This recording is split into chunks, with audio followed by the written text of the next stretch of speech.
Alright, guys, so it's that time of the month once more for us to update our monthly to this video, this time for the month of October. In the month of September, we did receive 5 new characters and also 6 new resurrectable characters. And in terms of the new character that we did receive, not only was it a massive surprise to end off the month with a Burn the Witch banner, that of course being a Halloween version of Nini and Noelle, our first Halloween characters in many years, but to get another Burn the Witch banner without any prior announcement was a very big surprise. Now, I do want to post right from the start is that this tier list is not going to be considering the very hard guild quest. The reason why I'm getting this video out late is because I was going to consider it, but we have yet to see how the other weeks are going to play out. So I'm going to change the list quite heavy next month, potentially with a new addition of 1,000-year Blood War characters. And then in next month's test, we're going to raise a lot of characters, lower a lot of characters. We're going to make some pretty big changes, some that will reflect on how certain characters perform in the very hard difficulty of guild quests. In this case, though, we're going to rank our characters how we usually do. For the new characters, we will consider the very hard guild quest, but for everyone else, we're going to change that next month. With that said though, as always, when it comes to the ranking of our tier list, we have 3 main factors: damage and range, survivability, and of course also usability. If you're a character that excels in all 3 of these things, you're very likely to be at the top of our list. So with that said then, let's start off with the heart tier list. Now in this month, we didn't receive a single resurrectable character for the heart attribute, but we did receive 2 new characters. And the first character added to our tier list is the resurrection version of Aaroniero. Honestly, for a mid-month character, this character is surprisingly really good. So first up, let's have a look at his damage output. He has Frenzy +1 with a 40% Berserker, an increased chance to inflict stats augment, which he can inflict Drain. When he does inflict this stats augment, you're then doing 75% more damage to those enemies. 40% coming from the skill, which he can give to your entire team if you are a Heart Ranker, and 35% which he does have from his soul trait. It gets better though because he then does have an additional 20% more damage at full stamina from his innate skills, something that he can easily keep thanks to his increased chance to inflict stats augments. And this, by the way, is to any mind character. It's not locked to a certain affiliation. And then at the same time, since he is all about being at full stamina, when at full stamina, he then gets an additional 40% more strong attack damage. So damage output for this character is actually surprisingly high. It is reliant on inflicting stats augments, but in his case, it's not really going to be much of a problem. His strong attack 1 and 2 do hit quite a few times, and while his SA1 isn't really the greatest, since it does hit a lot with that increased chance alongside the SA2, more likely than not, you are going to be inflicting stats augments, keeping yourself at full stamina. If you are going against human enemies, that's one of the bad things about him. He does have a human killer, but then again, we are starting to see more content out there that does feature human enemies. If you're going against humans, of course, you're going to be doing even more damage, but at the same time, you also have a 50% chance to dodge against humans.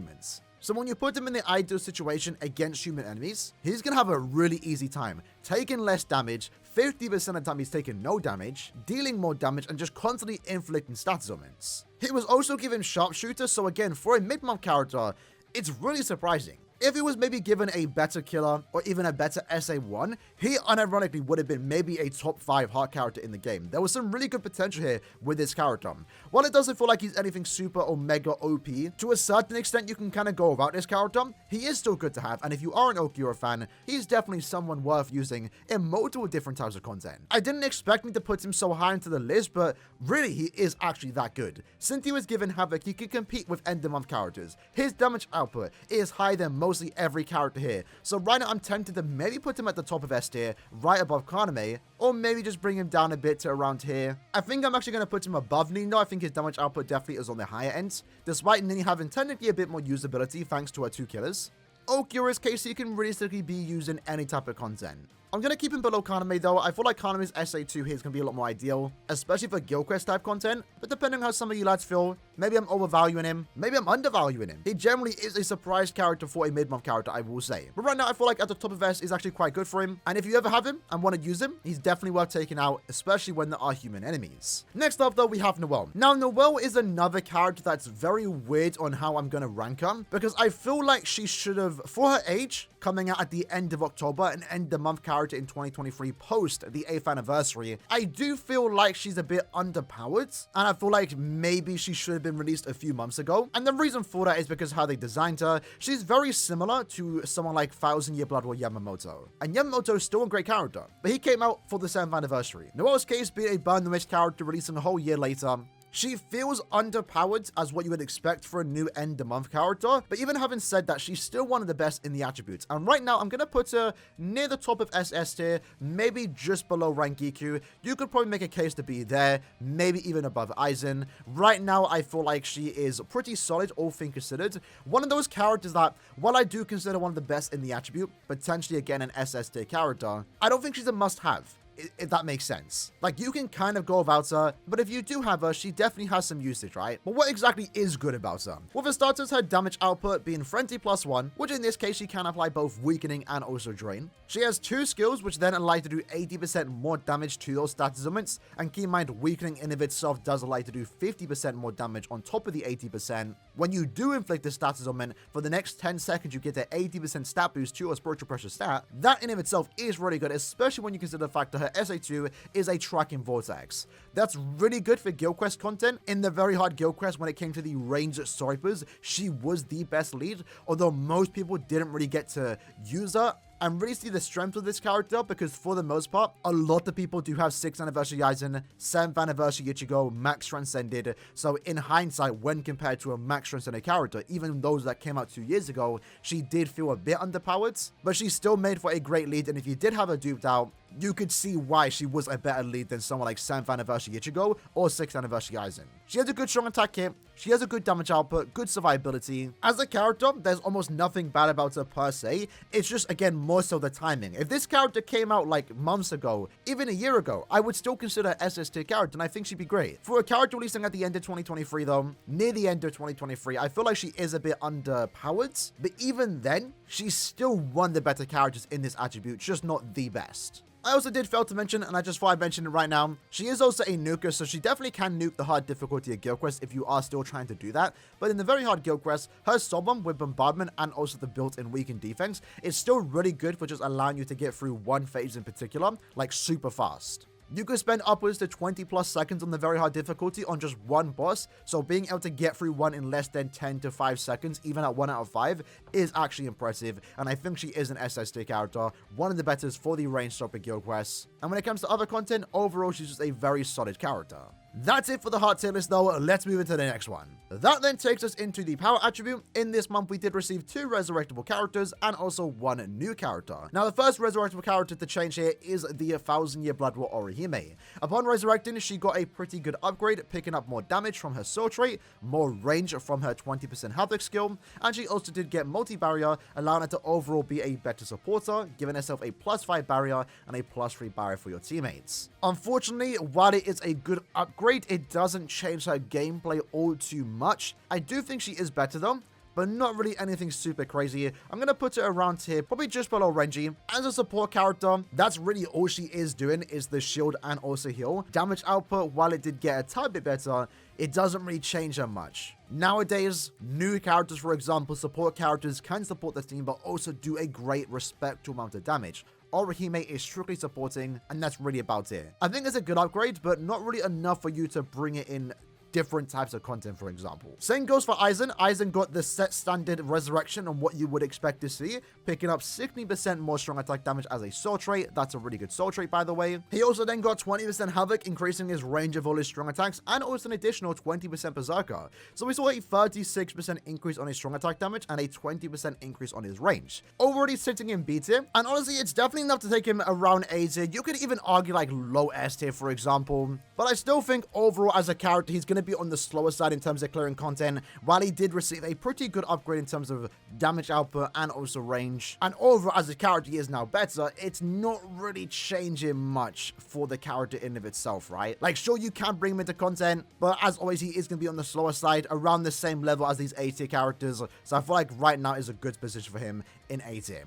That then, though, leads us into the newest character, that being Yami, a power of Ranka with the no affiliation killer, mainly designed for the melee no affiliation guild quest. And that's essentially the best way to sum up this character. He is a guild quest character. He only really wants to be used in guild quest, the melee no affiliation guild quest week. That mainly comes from his damage output, having Flurry +1, a 50% bruiser, more killer effect, more melee damage, which gets further increased in the guild quest game modes. He does have guard break, he does have long reach, so you definitely can use him outside of guild quests. You're still a bit limited on where you can use him since he is a melee no attack damage character. But at the same time, when you do inflict a status ailment, more so his status ailment, that being weakening, he then does do significantly more damage. Remember, weakening in of itself does allow you to do 50% more damage. With the skill, which you can give to your entire team if you are a power attribute Aaroniero, you then do an additional 40% damage, so overall 90% to this enemy that is inflicted by weakening. And then as a soul tree, he then offers an additional 35% more damage to weakened enemies, overall taking his damage output when you are hitting an enemy that is weakened to plus 125%. That's really good.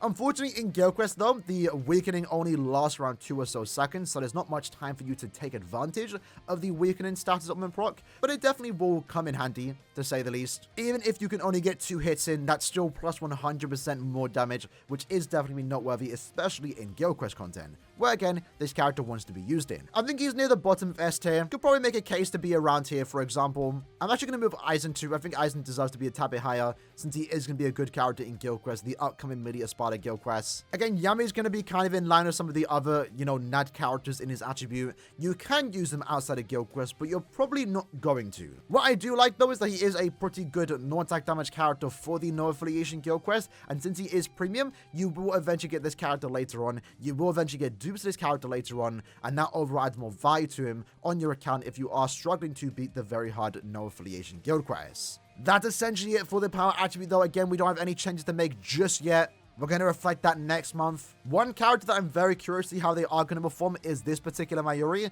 As we all know, his main reason why he was an SS tier is his nuke potential in the hard difficulty of guild quests. He can nuke really hard, and that was his main thing. Now, going into the very hard guild quests, they have nerfed nuking, but at the same time, paralysis has gone up in terms of value, because any way you can stop the opponent from attacking you is going to be really good, and he can inflict paralysis. His soul bomb still does hit very hard, and at the same time, he does have the trap mechanic, which has a very high chance of applying paralysis. It also frees up the status ailment pause on the floor, so a trap mechanic like Mayuri on his SA3 might also go up in value, but we have to kind of wait and see how that does play out when the character is finally usable in guild quests. If it performs well, then he's definitely solidifying himself as an SS tier character, despite his performance really outside of guild quests being around S tier level, if that kind of makes sense. After that, we have the Mind attribute. Now, in this case, we received one new resurrectable character, that being Shunsui. Shunsui is currently sitting in B tier. As a NAD character's damage output is low, the character wasn't even given Flurry, and he also does lack Guard Break, which at the time, wasn't that big of a deal. The character did come out over 4 years ago. Now, with his resurrection, they did give him more damage, 50% more damage to enemies not afflicted with an ailment, which is pretty cool to see a character like this get that, but unfortunately, it really doesn't do much. Sure, he hits harder, but he still is lacking Flurry, he's still lacking Guard Break. You're not going to take this character into guild quest, you're not going to take this character into any type of content really. Overall, still kind of worthless. Good soul trait though, I will say, really good soul trait. For the most part though, Shunsui is going to stay in B tier. That then takes us into the newest character, the best character of the month in my opinion, that being the new Halloween version of Nini. Now, very similar to Noelle, she is great. She has a big downside, and that is basically around how she was designed with the gauge effects. For those that don't know, she has a really high damage output when the gauge effect is active, and that's kind of the weird part. Normally, Burn the Witch characters, especially end of month characters, are some of the better characters in the game, and that's still true for these characters, but it's very rare for character to hold back on a character, and it kind of felt like they did that with both Nini and also Noelle. Because when the gauge isn't active, essentially she only has a Frenzy +1 and 40% Berserker with the additional 20% more damage when you are at full stamina. That is on the lower side when the gauge isn't active. For the most part, that is performing like a 5th anniversary character, and she came out like 3 years later. When the gauge effect is active though, she picks up an additional Frenzy, so Frenzy +2 with the Berserker vibe that she does have. She then gets an additional 100% Berserker and also a 50% stat boost to your Spiritual Pressure stat. That's really good. When the gauge is active, this character is one of the best main characters in the game. When the gauge isn't active, she's one of the worst main characters in the game. That's a bit of an exaggeration, but she's definitely like A tier level when the gauge isn't active. Now, lucky for her, for the most part, the gauge will be active most of the quest. She does start the quest with 70% of the gauge full, and she's also the first character to be given Gauge Rampage. So alongside using your attacks, your NAD string, your strong attacks, your soul bomb, that's building up the gauge, but at the same time, when you get kills, each kill also builds up the gauge. So for the most part, she is a character when compared to any other gauge character, which keep in mind are some of the best characters in the entire game, she has the most active gauge. One also great thing about it, especially in the mind attribute, is that she is a mind holo killer. As you'll see in our tier list, there isn't that many good mind holo killers. The best here being this particular Nelliel, who came out over a year ago. Before her, again, there's not that many good options, if barely any options here. So she does fit a niche that none of the other SS tier characters really compete with, that being a mind holo killer, which I also really do like about her. I still feel like she should have been given Frenzy +2 base damage, and if she had that, she probably would be the #1 mind character in the entire game. That's how close she was to being super, super broken. Having said that, even though her damage output is on the lower side when the gauge isn't active, she's still easily an SS tier character. I'm going to put her right below Ichigon. She really surprised me in Limit Breaker, and especially the very hard difficulty at Guild Quest, someone that I never even considered using, but I took her out. And with the team that I was using, I was able to get a significantly faster clear time, clearing the guild quest in around 40 seconds. As of right now, she's the best lead for the ranged holo guild quest. And in Limit Breaker, she is the character that can potentially be used even when the rules aren't ready for her. You know, as we know, the third slot is the flexible slot. If there's a time where there are hard enemies in that third slot, you could potentially bring her out, because then you're going to be constantly getting the gauge active. At some point, you can just keep stacking the gauge. I do believe she is an easy SS tier character, but do understand when using her, she does have that drawback where, again, if the gauge isn't full, damage output is on the lower side. I still feel like it was a bit weird to see Cab hold back on her character. I feel like they could have really made her broken, which is something that I still want to see in the mind attribute. While we have been getting better characters in the attribute, you know, now Nini, we have Bargo early this year, and of course 8th anniversary Wyatt. Mind still does need more characters, and we're slowly getting that. But Nini, if she had Frenzy +2 base damage output, she would have been absolutely insane. She already is, but even more insane. Moving on to the speed attribute though, we received 2 resurrectable characters and also 1 new character. Looking at the resurrections, our first one is Ichibe. If you saw our showcase on Ichibe, he's actually really good in Brave battles right now. Definitely better than I expected, but this isn't a Brave battle tier list. So he's currently sitting in B tier, and sure, the resurrection gives him more damage output, but his skills were mainly designed again for Brave battles. So he's essentially staying the exact same way he was currently sitting in B tier. There's no need to change him. When it comes to PvE content, he plays the exact same. Maybe to a certain extent, he's a tad bit better now since you can use him in guild quests, and that extra damage output that he did get is definitely noteworthy. So I guess to that extent, we're going to just put him above Aizen. Another character that did get resurrected was the Speed Shinji. He had some really good potential here since he was lacking quite a few skills prior to resurrecting. Unfortunately though, the skills that he did pick up weren't anything noteworthy. More damage at full stamina, damage to confused enemies, nothing real noteworthy. He essentially plays the exact same, I'm not going to move his position. At the same time, even the character's soul trait, which originally was 20% DR, which keep in mind was very weird at the time of this character release for an SP character to have damage reduction. Caleb at this point also prioritized him being a Link, more so than a character that's actually usable, since his soul trait is now 20% damage reduction with the addition of no attack damage. As a character upgrade, that's bad. As a Link upgrade, though, that's probably one of the best things you could have gotten. So, really good Link. As a character, though, again, basically stayed the same. We're going to keep him in B tier. That then leads us into the newest character, that being Zamari. It was a pleasant surprise to finally see Zamari get a new character after many years. Hopefully, Aaroniero can follow suit. But in this case, he's a very weird one. He was more so designed for arena content, and with that, he was given good skills. Like Longstride, for example, he's a very fast character, as Zamari should be. He has a respectable damage output for a mid-month character, with 40% Berserker, Frenzy +1, an additional 30% more damage at full stamina. His soul trait also gives him 20% more damage at full stamina, so essentially he has 50%. He has stamina recovery every time you move into another map, so you can keep that full stamina. And he also does have lacerate in every attack, and when you do inflict lacerate, you then do 60% more damage to that particular enemy. As the character, he's honestly quite solid. I didn't have much expectations for a mid-month Zamari, but they did pleasantly surprise me. The only bad thing about him to a certain extent is the killer effect. It's a stun Ritter killer. So in most PvE content that you do take him into, he's never going to have killer, and that's going to overall make him less useful to a certain extent. But I guess at the same time, when it comes to guild quest content, the very hard guild quest, for example, there's now more importance on those characters that do have Squad 0, Stun Ritter, Human, and Quincy Killer, since they did split it up. Characters have more usefulness there. He might be a decent sight, since his damage output isn't anything too bad, right? He is lacking Havoc, keep that in mind, but I still think like he's quite solid. I like his gameplay. I'm going to put him around here. in S tier, near the bottom of S tier, I'd say. I think he definitely has a bit more going for him despite lacking Havoc compared to the other characters in S tier, near the bottom of S tier. And again, when it comes to Sturmritter killers, you know, there isn't that many out there, especially melee ones. You definitely will surprisingly find more usage in, you know, Zamari over some of the other characters in S tier, since you can make a use out of him in Guild Quest, where there is, as of right now, less competition. I do want to make one particular change since we had time to test out this particular Orihime. For those that don't know, this Orihime's stocks have basically just gone all the way up. As of right now, she is without a doubt the best support in the entire game. She technically already was, but thanks to the very hard guild quest, we now find more reason to use her. And the reason for that is because of how she does work. She has paralysis on every attack except her SA2. That's good for stopping the enemy in place. That's kind of what you want to do, right? In the very hard difficulty of guild quests, any way you can stop the enemy from attacking you is ideal because they can basically one-shot you. The paralysis helps here. At the same time, she has a booster boost, giving your team more stats. She has a barrier on top of that SA2, giving them more protection. It's a multi-barrier so +5 for herself, +3 for your teammates. And she is also immune to every statism, which she can share to your entire team, and that makes her essentially usable in any guild quest, regardless of the killer that she does have. As of right now, she's the only character that can offer that, you know, immunity, the boost, and also the barrier, which I think is really, really good. And because of that, honestly, I might even take her to the top of S tier. It's very, very good.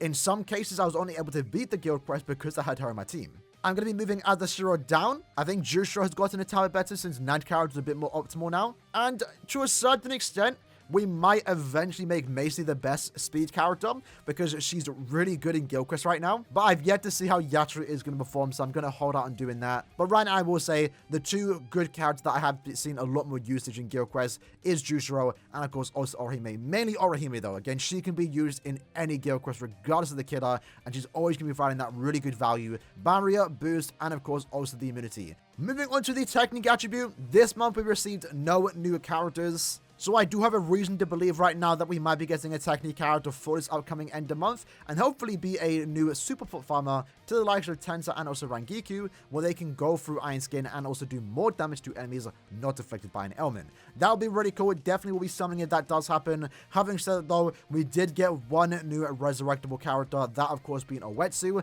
and unfortunately he didn't really get...